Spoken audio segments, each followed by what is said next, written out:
Estamos de volta aqui no Paideia e agora já com a presença da professora Deise das Graças de Souza, que é professora do Departamento de Psicologia da UFSCar. A professora Deise atua também junto aos programas de pós-graduação em Psicologia e em Educação Especial e é a coordenadora do Instituto Nacional de Ciência e Tecnologia em Comportamento, Cognição e Ensino. Muito boa noite, professora Deise. É uma grande honra recebê-la aqui no Paideia hoje. A gente vai falar principalmente do Instituto hoje, ou de certa forma dos trabalhos que são realizados pelo Instituto, mas eu queria que a gente começasse apresentando para o nosso público, de forma mais básica, a sua área de atuação. Então, a análise comportamental da cognição, com ênfase no estudo da função simbólica. A gente tem aí várias palavras que talvez não sejam familiares, então que a gente começasse particularmente pela cognição e por essa análise comportamental. O que é a análise comportamental? O que significa olhar desse ponto de vista? Se há outras abordagens, por exemplo, para a gente olhar para a cognição? Minha área de atuação desde o início dos trabalhos aqui na UFSCar é aprendizagem, de modo geral, processos de aprendizagem. Cognição é uma das esferas em que a gente pode estudar como é que certos processos se desenvolvem, são aprendidos. Acho que precisaria começar esclarecendo que quando a gente fala de cognição, nós estamos falando do que na linguagem comum a gente chamaria de atenção, percepção, aprendizagem, linguagem, memória, esses tipos de processos que, de certo modo, a gente pensa que acontecem na cabeça. Né? Então, a cognição, como um termo genérico, se refere a esses processos da função humana e também não humana. Né? Os animais também têm várias dessas funções, outros animais. Mas quando se trata, então, de estudar, existem maneiras de olhar para esses processos. A psicologia cognitiva, por exemplo, trabalha fundamentalmente com processos cognitivos. As neurociências que estão interessadas no funcionamento neural enquanto esses processos estão ocorrendo, busca estabelecer relações, né, entre a função cognitiva e os processos neurais. Então, cognição é um fenômeno, mas a maneira de olhar para ela varia como tudo na ciência. Você pode olhar de diferentes pontos de vista. Né? Nós estamos interessados na cognição do ponto de vista na psicologia, mas existem outras ciências interessadas na cognição, assim como na função simbólica, no papel de símbolos, né? Que vai das ciências mais voltadas para a biologia às ciências mais voltadas para os aspectos sociais. Então, não é uma propriedade de uma área de ciência nem de uma maneira de olhar. Agora, a análise comportamental se refere a uma maneira de olhar. Às vezes as pessoas confundem e dizem a área de análise do comportamento. A análise do comportamento não é uma área, é uma maneira de conceber comportamento. Nós podemos olhar para o comportamento onde ele ocorrer. Na psicologia é comum que você divida, por exemplo, a psicologia em psicologia das organizações, psicologia escolar, psicologia hospitalar, psicologia do desenvolvimento. São maneiras de focar aspectos do funcionamento humano. A análise do comportamento pode trabalhar em qualquer uma dessas áreas, desde que o foco de interesse seja aquilo que as pessoas fazem, interessa para a análise do comportamento e você pode fazer uma análise comportamental das pessoas funcionando em diferentes ambientes, com diferentes tarefas. Né? Então, é uma perspectiva, é um modo de olhar. O que caracteriza esse modo de olhar? Primeiro, a busca da função do comportamento. Mais do que olhar para a forma, a gente busca a função. Então, por exemplo, eu posso ver você telefonando, falando ao telefone. Falar ao telefone. Quando eu digo isso, falar ao telefone, eu imagino uma pessoa com um telefone, um celular, eu imagino topograficamente. Mas qual é a função desse comportamento? O que a pessoa está fazendo? Ela pode estar agendando um encontro social ou de trabalho. Ela pode estar pedindo informações. Ela pode estar pedindo socorro. Imagina que ela esteja precisando de ajuda, que alguém socorra, está com problemas de saúde, alguma coisa assim. Então, qual é a função do comportamento? Esse é o foco da análise do comportamento. E ela parte de alguns pressupostos na ciência que são importantes. Um deles é de que o comportamento é determinado e que essas determinações, ele depende de uma série de fatores, e esses fatores residem principalmente no ambiente. Aí se estuda o comportamento de uma perspectiva selecionista. que significa o quê? Que os comportamentos são aprendidos dependendo daquilo que ele produz no ambiente. E, de maneira muito simplificada, muito didática, a gente tem dois grandes conjuntos de tipos de mudanças no ambiente.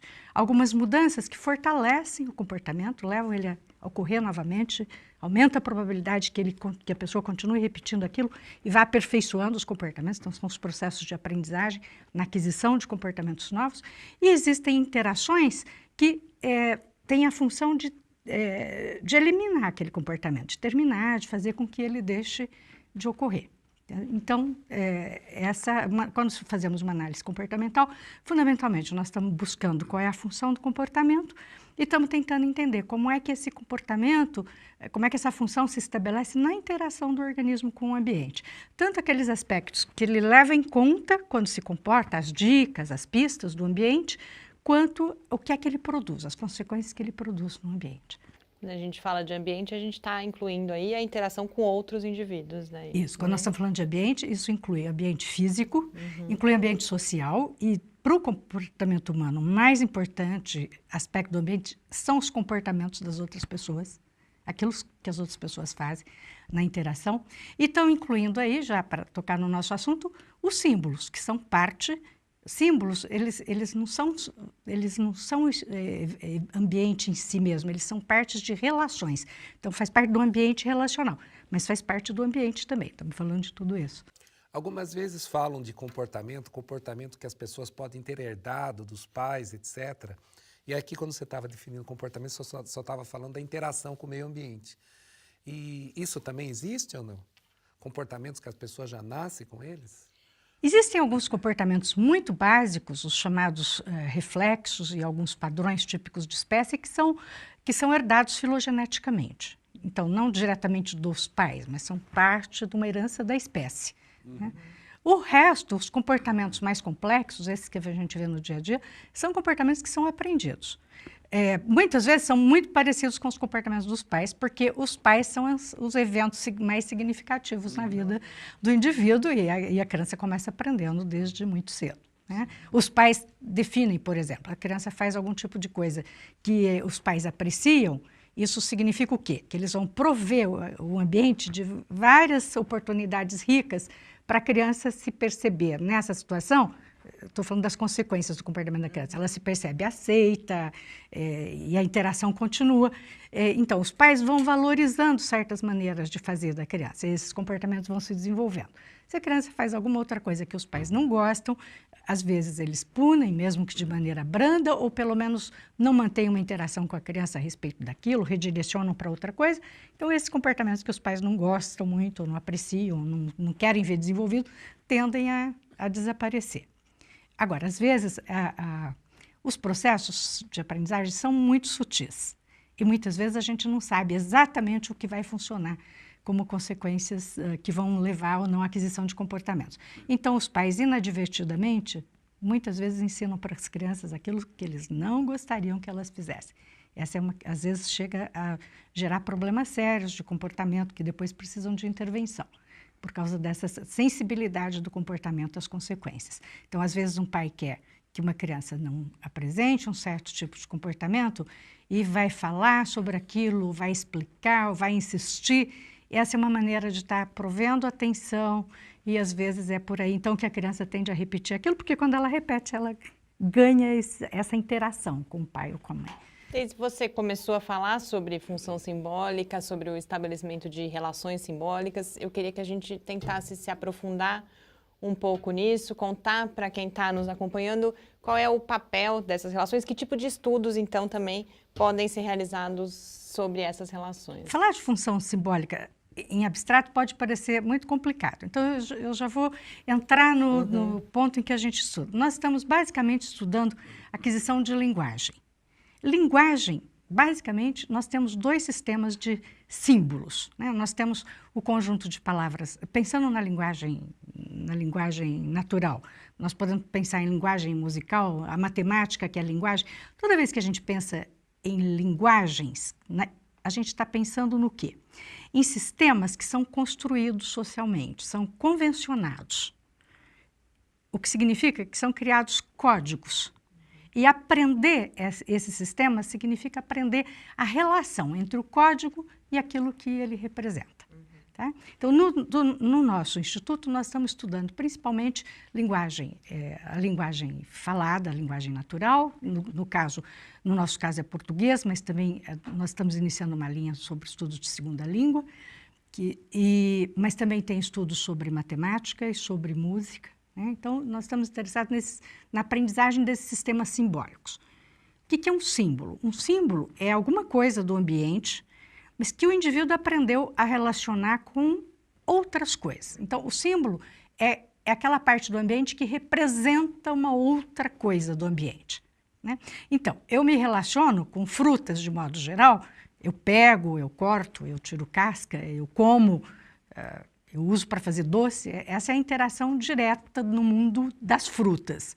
Agora, eu posso falar nome de frutas, eu posso escrever nome de frutas, eu posso operar com coisas escritas sobre frutas. Por exemplo, eu posso decidir que eu vou fazer uma salada de frutas e eu escrevo a lista das frutas que eu quero colocar na salada. Mas depois eu tenho que pensar na quantidade de pessoas que vão comer isso, então eu tenho que pensar na quantidade de frutas, aí eu faço contas, eu multiplico, eu somo, eu vejo quanto custa. Todas essas coisas que a gente faz fora de lidar com as frutas, nós estamos dizendo que nós estamos operando simbolicamente. Quando eu digo que eu tenho uma receita que precisa de 2 maçãs, mas eu quero fazer o dobro, então significa que eu vou ter que usar 4 maçãs. Então, toda essa maneira de operar raciocinando, eu estou operando no mundo dos símbolos. A própria palavra maçã também, então, né? A palavra falada maçã é um símbolo, que é maçã em português. Se eu tiver em inglês, é apple, ou em outra língua é outra coisa. Isso é que dá o caráter, isso mostra um dos aspectos desse caráter relacional, que é arbitrário. Né? Por exemplo, se eu quero pôr água num copo, eu tenho que ver a quantidade de água que caiba no copo. Tem uma relação física direta aí entre quantidade, tamanho da vasilha, etc., no mundo físico. No mundo simbólico, como as relações são inventadas, eu posso decidir aqui com vocês que daqui para frente a gente vai chamar essa fruta não mais de maçã, mas de begose. E aí a gente combinou isso. E vamos supor que a gente queira falar com alguém que não saiba do que nós estamos falando, e a gente combina aqui que vamos chamar isso de begose. Então, esse aspecto, um aspecto central na função simbólica é que a gente tem que aprender códigos. Então, tem que aprender relações arbitrárias entre eventos. Como as relações são arbitrárias, isso depende muito do social, porque os símbolos são criados socialmente. Né? Então, por exemplo, no caso da linguagem, depende de uma transmissão cultural. No caso da linguagem oral, as crianças começam aprendendo com os pais. As palavras adquirem funções das coisas com as quais elas estão relacionadas. Esse é um primeiro sistema simbólico. E aí tem um segundo, quando a criança começa a ser alfabetizada, que ela vai ter que aprender o quê? A relacionar. Agora ela vai ter que aprender sobre o sistema de escrita e de leitura. E o que é essa escrita e essa leitura? As palavras impressas, seja uma palavra, uma frase, elas também vão se tornar símbolos. Mas agora o importante é que elas vão ser símbolos das coisas e das palavras faladas. E aí entra o nó da aprendizagem, o que nos levou a estudar isso. Porque a criança às vezes tende a achar que o que está escrito corresponde à coisa diretamente. Mas o sistema de escrita, né, a humanidade começou tentando representar as coisas, mas o grande salto foi chegar a uma representação da escrita que você representa os sons e não a coisa. Então, para a criança aprender que o que ela tem que relacionar agora são os sons, como é que eles são representados na escrita e como é que a partir da escrita eu posso produzir um som, essa é a parte difícil de ser aprendida. E foi o que nos levou a procurar estudar esse fenômeno e tentar contribuir de algum modo, tanto para compreendê-lo, quanto para poder intervir, porque os problemas da falta de aprendizagem, né, são notórios. No nosso país, as nossas crianças estão com muita dificuldade em aprender a ler e escrever, aprender matemática minimamente. Estão aí as provas de todo tipo mostrando como a nossa juventude, infelizmente, está indo mal nesse quesito, né, com a aprendizagem desses repertórios. Você começou a falar da intervenção e uma dessas que vem sendo já realizada e aprimorada ao longo aí de mais de 20 anos é o currículo para aprendizado da leitura e da escrita, o Aprendendo a Ler e Escrever em Pequenos Passos. Eu sei que não é muito fácil falar sobre ele sem poder mostrá-lo, mas queria que você contasse um pouco como ele surgiu, qual foi a motivação, como ele se configura e é usado hoje em dia. Você falou em mais de 20 anos, são quase 30. O primeiro artigo que a gente publicou sobre esse problema é de 89. Quando eu digo a gente, aqui eu estou falando de um grupo grande de pessoas que têm trabalhado nessa área, no nosso departamento, no nosso laboratório, Mariana. E aí não posso deixar de mencionar o professor Júlio de Rose, que tem sido meu colega desde os primeiros momentos. Na verdade, foi quem iniciou essa linha de pesquisa. Tanto o Júlio quanto eu trabalhávamos com psicologia experimental e pesquisa animal de laboratório. Mas na década de 70 nós tivemos uma diretora aqui no Centro de Educação em Ciências Humanas, também não posso deixar de mencionar a minha querida professora Carolina Bori, teve um papel importantíssimo nessa universidade, especialmente no nosso Centro de Educação em Ciências Humanas. Quando foi diretora do centro, ela convocou os professores do departamento, que naquele momento só tinha um curso de pedagogia, e fez uma pergunta que parecia muito simples, mas que depois levou anos de discussão e de trabalho para a estruturação do centro, que era, esse é um centro de educação em ciências humanas, o que ele pretende fazer pela educação nesse país? E isso foi um disparador muito importante para simplificar uma longa história.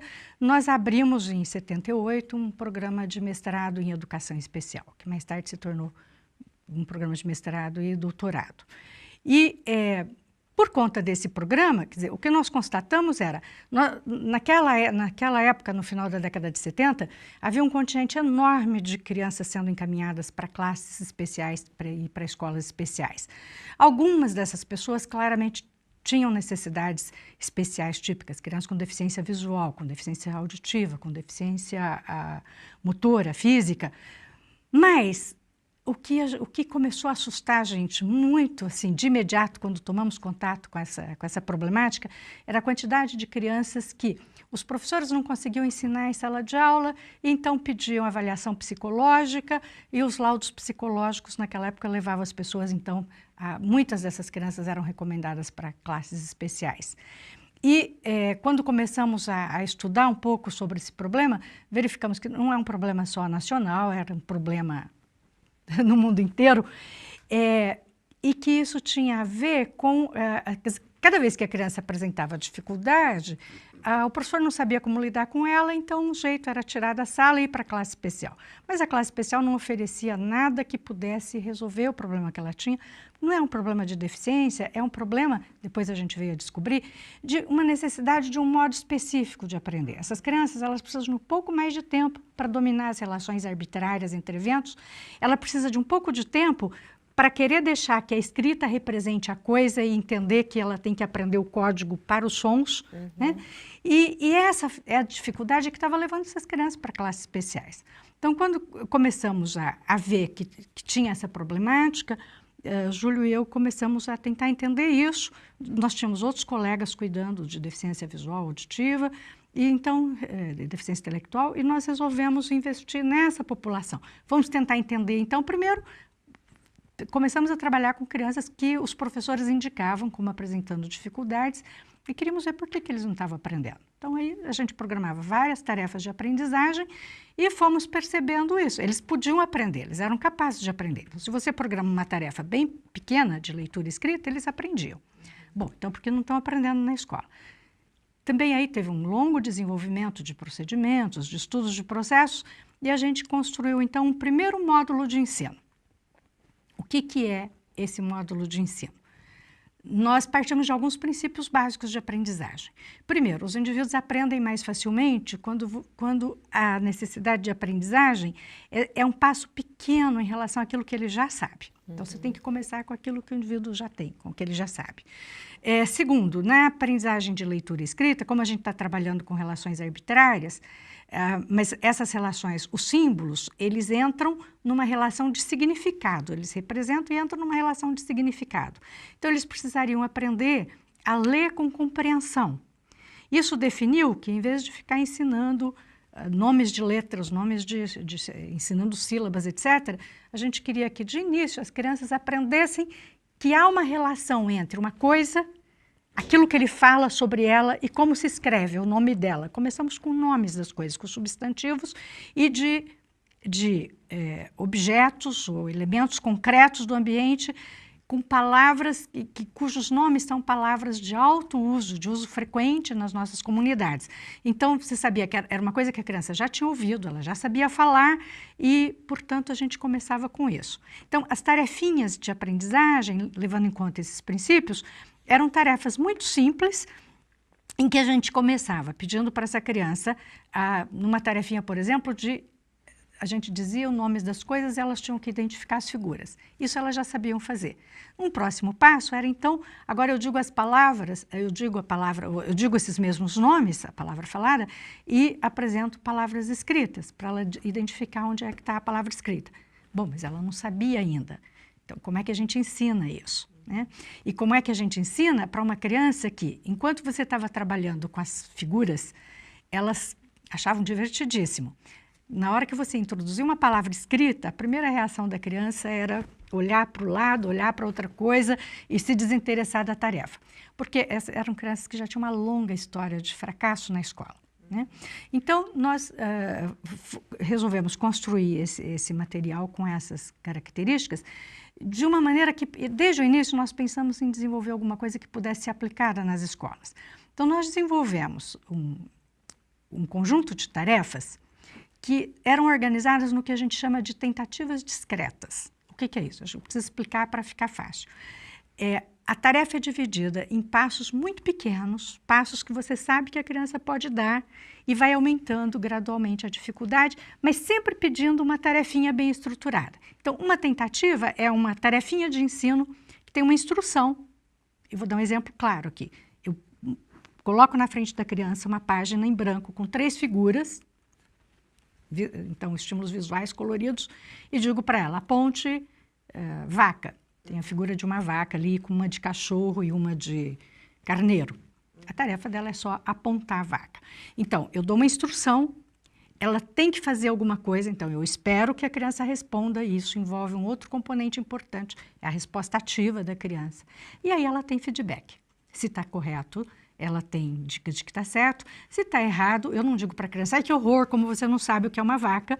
Em geral, ou você pede de novo, ou você então dá uma dica para ela e aponta qual é a vaca. Nunca precisamos fazer isso, essas crianças sempre souberam. Essas tarefas elas tiravam de letra. Então, o currículo é organizado em séries de tentativas discretas. Eu faço isso várias vezes, com várias palavras, palavras e figuras. Depois a gente tem um bloquinho de tentativas do mesmo jeito, em que eu falo a palavra e aí eu apresento só 2 palavras em vez de 3. Então, tem um primeiro passo em que eu ensino 3 palavras.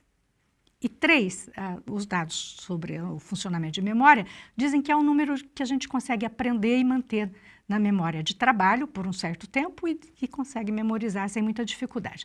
Então, nós ensinamos essas 3 quase que por repetição. A partir da segunda tarefa, o que a gente fazia? Sempre apresentávamos uma palavra que a criança já aprendeu antes com a nova. Então, por exemplo, eu peço para a criança apontar a palavra apito. Ela já viu a figura antes, já falamos sobre apito. Então, agora tem lá a palavra impressa apito e a palavra bolo, que ela já aprendeu na lição anterior. Tá? Então, o que ela faz? Ela não sabe ler apito, mas ela sabe ler bolo, ela aprendeu na lição anterior. Então, por exclusão, que é um processo comportamental básico, bebezinho pequeno é capaz de responder por exclusão, a criança acerta. E quando ela acerta, ela tinha feedback de acerto. Nesse momento, é muito surpreendente, em muitos casos a gente tem a criança que olha e fala, eu acertei, eu sei ler. Né? A gente sabe que ela ainda não sabe ler. O que ela fez ali foi simplesmente apresentou um comportamento onde ela tinha muitas pistas para acertar. Eu estava falando uma palavra, tinha uma palavra do lado que ela podia saber reconhecer como não, então só tinha 2 alternativas, não tinha 50, então só podia ser aquela. Então a gente cercou explicou a situação de tal modo que ela podia acertar. Mas essa percepção da criança de, puxa, eu acertei isso, eu acertei mesmo, isso muda a disposição. Então, vai alterando motivação, vai alterando a disposição da criança para aprender. Então, esse primeiro módulo de ensino, que foi desenvolvido, então, em papel, mas à medida que o tempo foi passando, a gente queria que ele pudesse ser útil para as escolas. A gente tinha que montar essas pastas em papel, ficava caríssimo, imprimir, fazer no formatinho de livro. E com o desenvolvimento da tecnologia, logo a gente percebeu que talvez a gente pudesse, como a tarefa é bem estruturada, ela pudesse ser programada para ser aplicada por computador. Então, a evolução daí, só para adiantar, foi primeiro montar em computador, e a gente testou em laboratório, testou em escolas, e atualmente a gente tem uma plataforma de software que permite não só apresentar essas tarefas e dar oportunidade para a criança responder, mas ela registra todos os dados e está online. Então, é um tipo de... Esses conjuntos de tarefas podem ser acessados de qualquer lugar. Eu vou precisar interromper, a gente, como já tinha adiantado, nosso tempo já acabou, na Puxa verdade. Vida, que pena. Mas eu queria aproveitar esse final justamente para que você ainda contasse quem pode ter acesso, como que você termina falando justamente, agora é online. Eu sei que vocês têm parcerias com secretarias de educação, com escolas, então para quem ficar curioso, quem está nos assistindo, é possível que, por exemplo, novas escolas passem a usufruir dessa possibilidade e outras instituições também? Sim, esse é um plano do Instituto, poder tornar esses programas de ensino acessíveis. O programa de ensino, o currículo de leitura e escrita tem 3 módulos, hoje a gente já desenvolveu vários outros módulos e nessa etapa do Instituto a gente quer desenvolver o equivalente para matemática e também para música. O de leitura, que já está testado e que funciona bem, então a gente se sente à vontade para oferecer para as escolas. No momento a gente tem vários convênios com secretarias municipais de educação. Ele está disponível para as escolas que quiserem. As escolas podem entrar em contato conosco, existe um endereço do Instituto do site do INCTET, que tem lá os contatos, e a gente funciona com base em convênios. Pode ser com uma secretaria, pode ser com uma escola em particular, pode ser com profissionais. Nós estamos usando esse currículo de leitura e escrita também na reabilitação de crianças com deficiência auditiva, especialmente crianças que tiveram implante coclear, estão usando o aparelho de amplificação sonora, e ele tem ajudado muito, porque para a criança com deficiência auditiva, aprender as relações com a palavra impressa, ela faz a rota inversa, ela aprende depois a pronunciar os sons com mais precisão diante das coisas do mundo. Então, ela vai aprender a falar, a precisão da linguagem, da fala, melhor à medida que ela aprende a ler primeiro. Então, a gente tem usado esse currículo também com crianças com deficiência auditiva. Então, está disponível para fonoaudiólogos, está disponível para professores, está disponível para pais. Nós temos pais que estão aplicando esse programa com seus filhos em casa, porque é um material em que a criança pode trabalhar de 15 a 20 minutos por dia. Então, é uma coisa para ser suplementar, não pretende competir com a escola, nada disso, é para complementar e funciona com essas crianças que precisam da tarefa organizada, estruturada, repetitiva, né, porque ela pode fazer várias vezes. Então, é tudo programado de maneira muito progressiva e a criança tem chance de repetir, de fazer várias vezes. Com isso, ela supera aquela dificuldade que, às vezes, na sala de aula não é possível corrigir. Professora, muito obrigada. Foi, mais uma vez, um prazer. Parabéns por todo esse trabalho aí tão relevante e tão encantador. E a gente espera, então, ter várias outras oportunidades de conversar aqui no Paideia. Muito obrigada, Mariana e Adilson. Obrigado pela Parabéns presença. de novo a vocês pelo programa. Obrigada. Eu conversei com a professora Deise das Graças de Souza, professora titular do Departamento de Psicologia da UFSCar. E esse Paideia agora fica por aqui. A gente volta na próxima terça-feira, às 6 horas da tarde. Mas, enquanto isso, você pode acompanhar o Lab no Facebook, no Twitter ou falar com a gente pelo e-mail pixciência@ufscar.br. Muito boa noite. Boa noite. Boa noite.